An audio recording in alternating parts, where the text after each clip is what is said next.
Welcome to the second program in our series on Italian wine styles.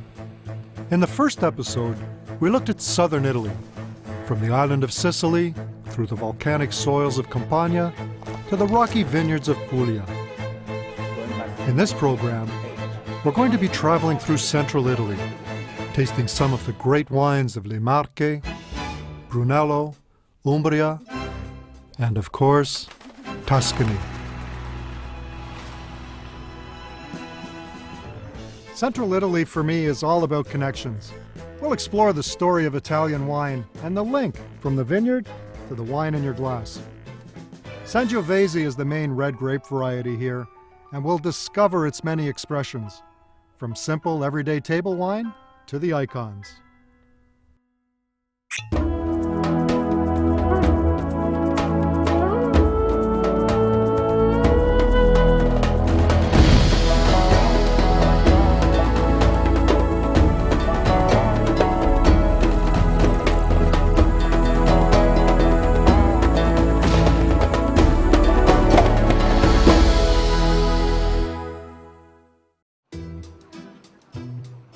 This is Italy's eastern coastline along the Adriatic Sea. The resorts and beaches fill up every summer as Italians escape the heat and congestion of the cities. This is also the gateway to one of Italy's best-kept secrets, the region of Le Marche. Le Marche is a land of infinite variety, described by the Italians as all of Italy in one region. I get the sense that this is the unspoiled part of Italy, and that's why we're here. I mean, look at these hills. They're beautiful. On the hillsides, the soils are thinner, and the vine must send its roots deep into the ground for water. And the vineyards are planted for the best exposure to the sun.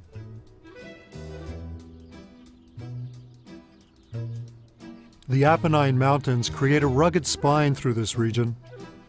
The landscape has a wide range of terroir. Hillsides perfectly suited for Verdicchio, Rossocamero, and Montepulciano. For me, Le Marche shares the beauty of its neighbors Tuscany and Umbria. However, it's relatively undiscovered and is still free of the crowds and bus tours you find in other areas. Michele Bernette is CEO of Umani Ronchi Estate near Osimo, a quality leader in the region. Marche is a region that can be summarized in the touristic slogan is saying, which is Marche, Italy in one region. Really here you can experience a bit of everything from the mountains to the beach. You can experience the ancient village, you can see the history, art, great wines with great value, and of course very, very good food. Michele has worked alongside his father Massimo since the 1990s in a family business that goes back 50 years. Recently, they expanded their operation into the neighboring region of Abruzzo, in the DOCG appellation of Montepulciano d'Abruzzo.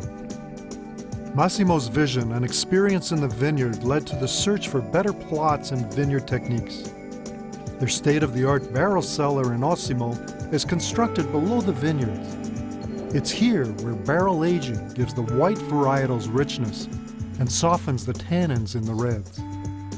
But in this region, we have two very important varietals. We have for the white, Verdicchio, which is sometimes underrated grape, but very versatile, from which you can make great white wines. And on the red, we have Montepulciano, which is another versatile, great varietal, which you can make more simply everyday wine, but very, very important, serious red wine. I'd like to introduce you to the two key grape varieties for Le Marche. For white wines, it's Verdicchio. For red wines, it's Montepulciano. When we look at Verdicchio, it produces a delicious white wine, and there's a range of styles. And you can see with this one, it's light straw gold color. A nutty characteristic on the nose with a mineral element underneath it.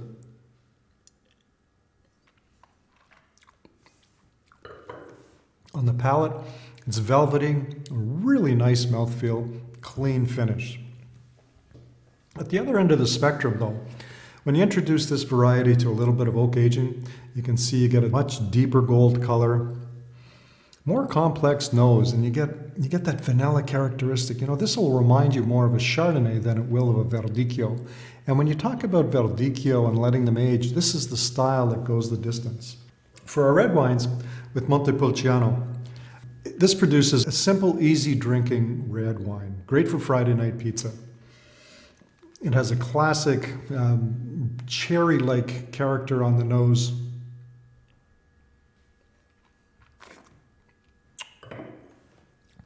It's soft, well-rounded on the palate with, soft tannins, which makes it really easy to drink. Montepulciano, when it's grown at higher elevations and from single vineyards, you get a much more complex wine. With this, you get more plummy flavors and blackberry fruit and a really intense, complex nose.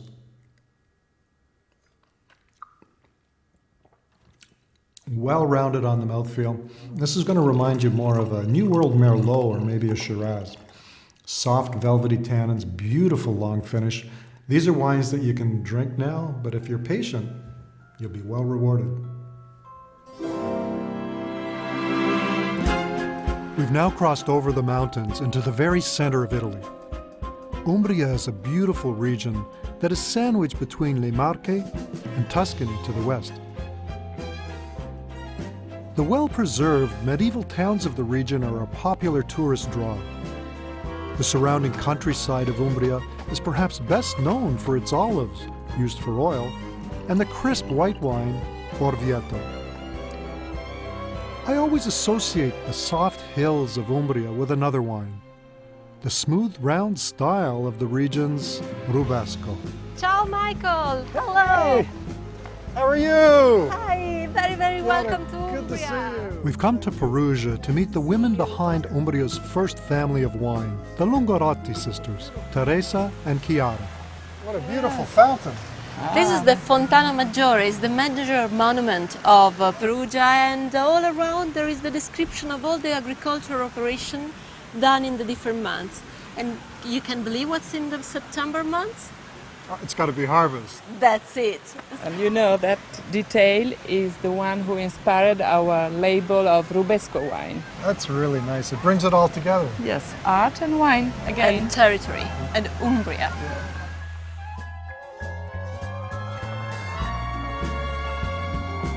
Carolyn, here we are in the heart of Umbria. What is so special about this part of Italy? Oh, it's magic. Umbria is fantastic. It's the green heart of Italy. And you can see how rolling our landscape is, how smooth.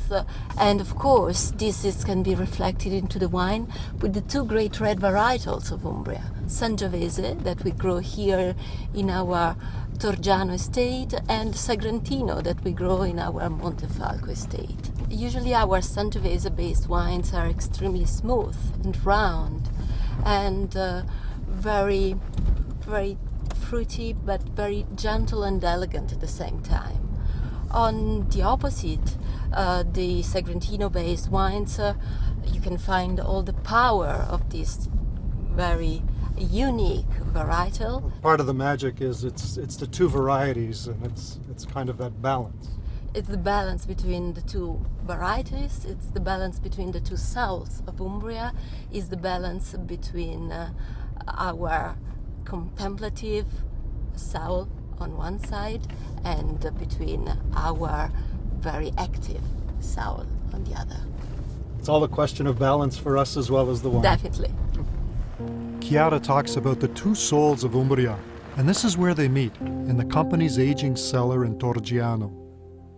Teresa is the winemaker here and one of Italy's first female enologists.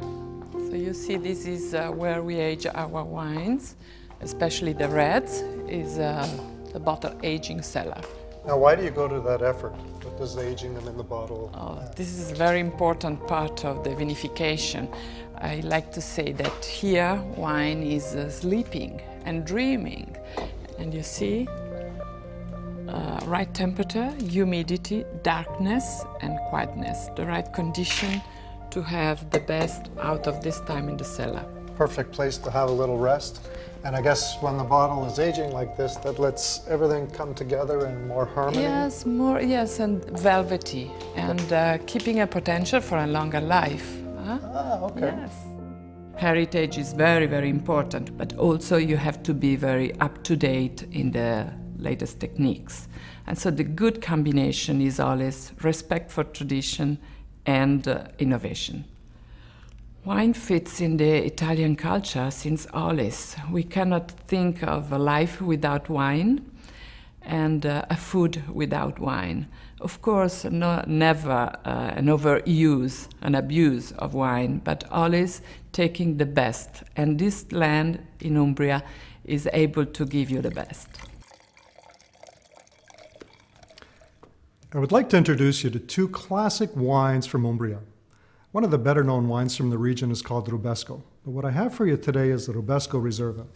This wine spends a year in wood and over 3 years in bottle before it's being released for sale. It's a single vineyard selection. It's a blend of Sangiovese and Canaiolo. The Canaiolo softens the astringent character of Sangiovese. On the nose, you still get that classic telltale cranberry and cherry aromas.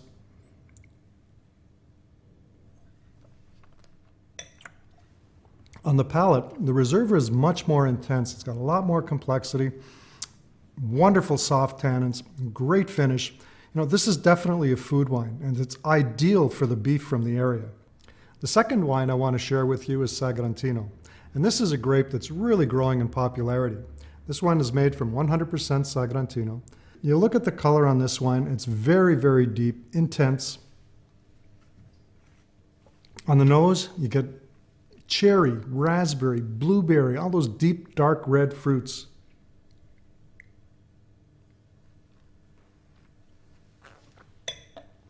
It's quite mouth-filling on the palate. Lots of tannin, but they're soft and velvety. This is a wine that would reward some aging, and it's ideal for grilled or roasted red meats.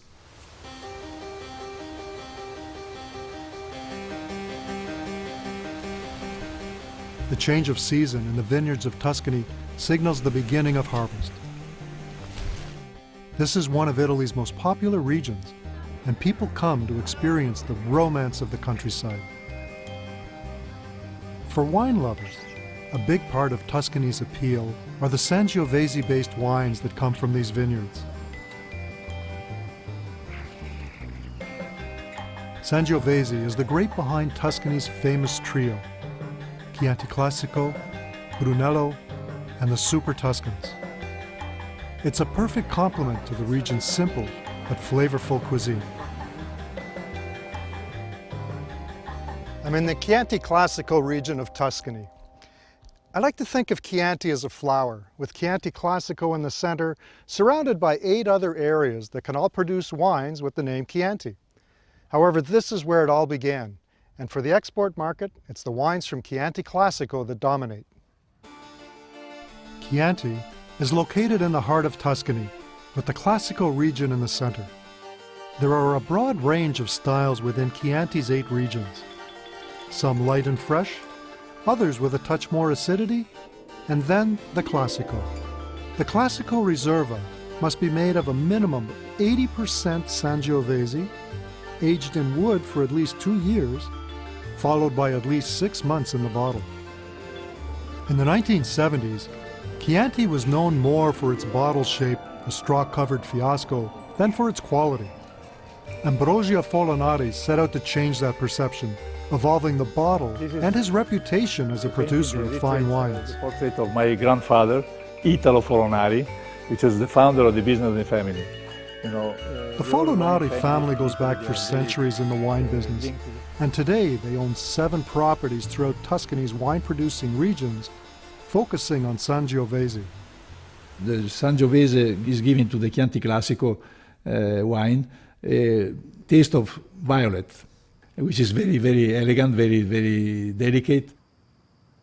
Ambrogio believes it's not only the grape varietal that contributes to character, but also the place in which it is grown. Nobody can understand why from here is one character, 500 meters way away is different. Mister, is this, that? the fantastic legend of the wine. I'd like to introduce you to two classic wines from Tuscany, both made from the same grape variety, Sangiovese. We have Chianti Classico Riserva and Vino Nobile di Montepulciano. The first one is Chianti Classico Riserva. Now, Sangiovese is a thin-skinned grape. It's got a beautiful light ruby color. On the nose, you get great cherry, cranberry, hints of violet, and a little bit of earthiness.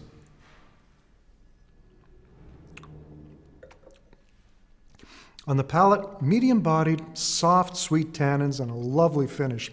The second wine I want to show you is Vino Nobile di Montepulciano, which is as much fun to drink as it is to say. Let's not get this confused with the grape Montepulciano that we saw earlier. Again, light ruby color. You can see right through the center of the bowl on this wine. Quite elegant. On the nose, you get more raspberry, blueberry, redberry fruits. You still have that violet character.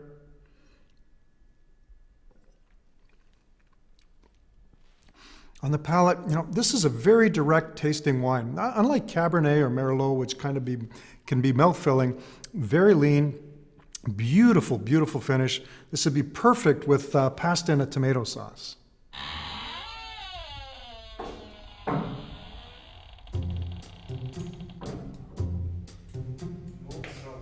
In a cellar in Tuscany lies an important part of Italian wine history.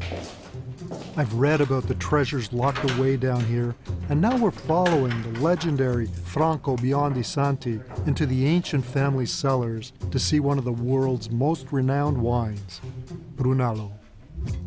In 1888, the first vintage of Biondisanti Brunello was laid down. Today, it's still drinkable and probably priceless. Nel 27 la prima volta da mio padre. Over the years, the brilliant ruby color of this wine has taken on a delicate transparency. Brunello is probably the greatest of the Sangiovese wines.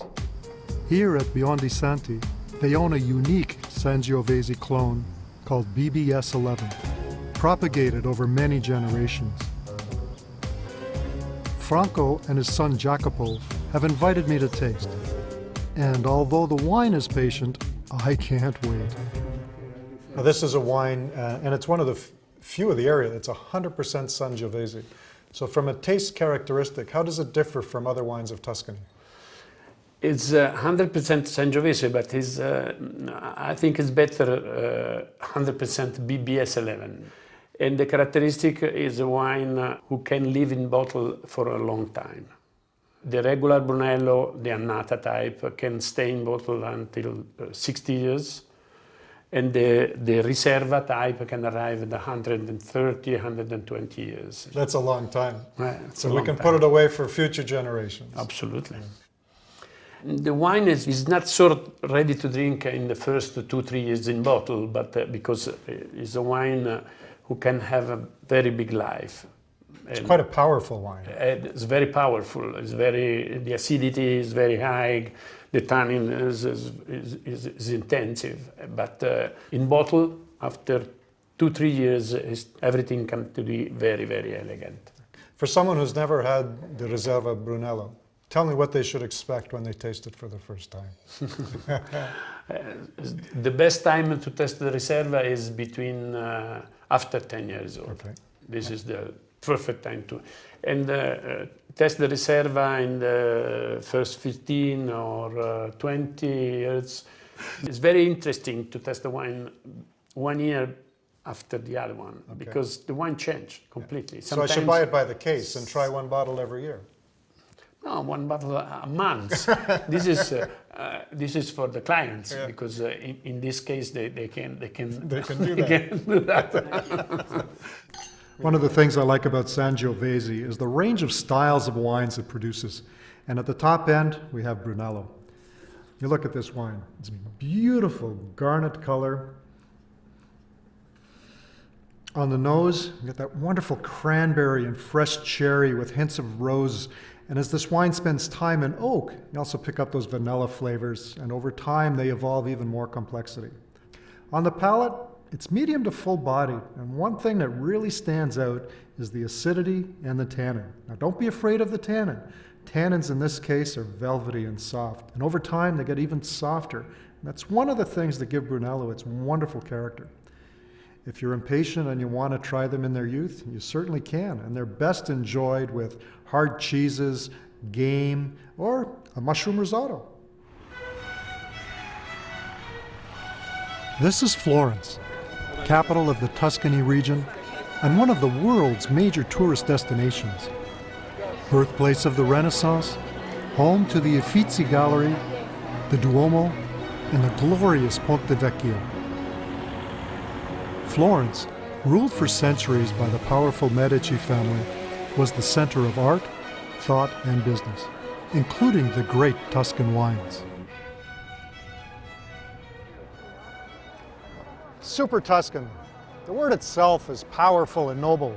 These are wines of elegance and finesse that have captured the imagination of wine collectors around the world. The movement to Super Tuscan began in the 1970s. And to really understand these wines, there's only one person I can think of to tell us that story. This is Palazzo Antinori, serving as the official office and family palace since 1506. Michael, how are you? I'm great. Thank you Welcome. very much for seeing me. No, not at all. It's a pleasure as usual. Thank you for being in Florence. Marchese Piero Antinori is the 26th generation to oversee this winemaking empire. This is the story. The story, the family tree, which at a certain point stops, but anyway, it's a long story. And the first member of the family, you can see it's 1180 something. When did the family start in the wine? It started in 1385, the first official document which we have, which proves that this ancestor of mine was an active member of the Guild of the Wine Producers in Florence. And since then, generation after generation, there have always been at least one member of the family involved in wine production. Florence at that time was the financial center of the civilized world at that time. The price of gold was set in Florence. The interest rates were decided in Florence. The Medici family, the Strozzi family, and also the Antinori family was part of that group of bankers. But at a certain point, they went broke. As you know, in the financial world, it can happen. So since then, agriculture and viticulture and winemaking became the most important activity of many families, including the Antinori family. How many rooms are in this building? I have no idea. I find it interesting that one of Italy's oldest wine families also had a hand in developing one of its more recent wine styles, coveted and collected by enophiles around the world. Super Tuscan, it's not an official appellation of the wine.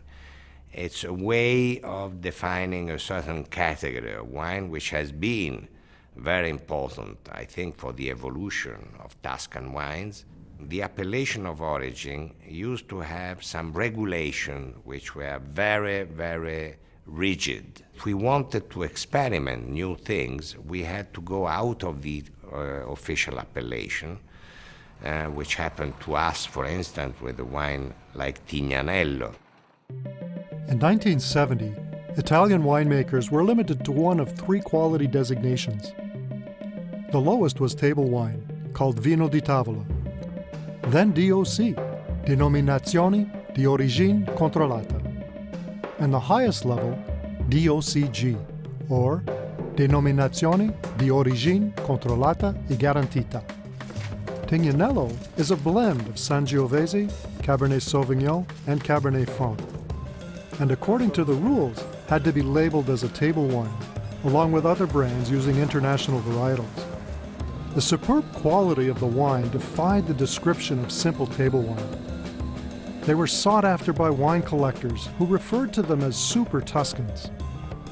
Finally, in 1992, a new quality standard was added to the existing designations, IGT, or Indicazione Geografica Tipica.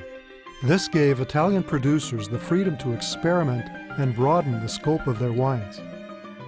The most important characteristic of Tignanello is the fact that the Tignanello, it's not what we call a monumental wine. We are looking more for elegance rather than, dimension of the wine.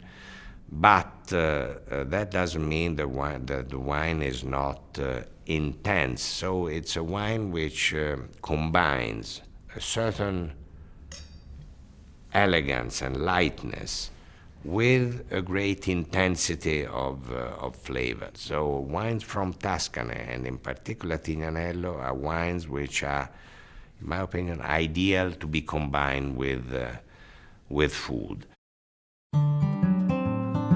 It's hard to think of a region that is more blessed from a cultural standpoint, and this timeless allure has created a flourishing wine tourism movement here. For me, these wines come alive when enjoyed in context with the simplicity of the foods of the region. Cinghiale di Remigio, bistecca alla fiorentina. Prego. The glory of the Tuscan diet rests in local ingredients, seasonal variety, and above all, freshness. I believe that food is the secret to enjoying and ultimately understanding these wines. The lifestyle, iconic wines and imagery of Tuscany deserve all the attention they get. And we've seen the rolling hills of Umbria are symbolic of the wines of the region, and Le Marche, underappreciated and waiting to be discovered. Join me in the next episode of our series as we explore the wine styles of northern Italy. We begin in Veneto, home to Valpolicella and the famous Amarone. We will learn the secrets of Prosecco and the white wine styles of Friuli and Alto Adige in the foothills of the Alps. Then we travel to the famous hills of Barolo and Barbaresco, home to some of the greatest red wines in the world.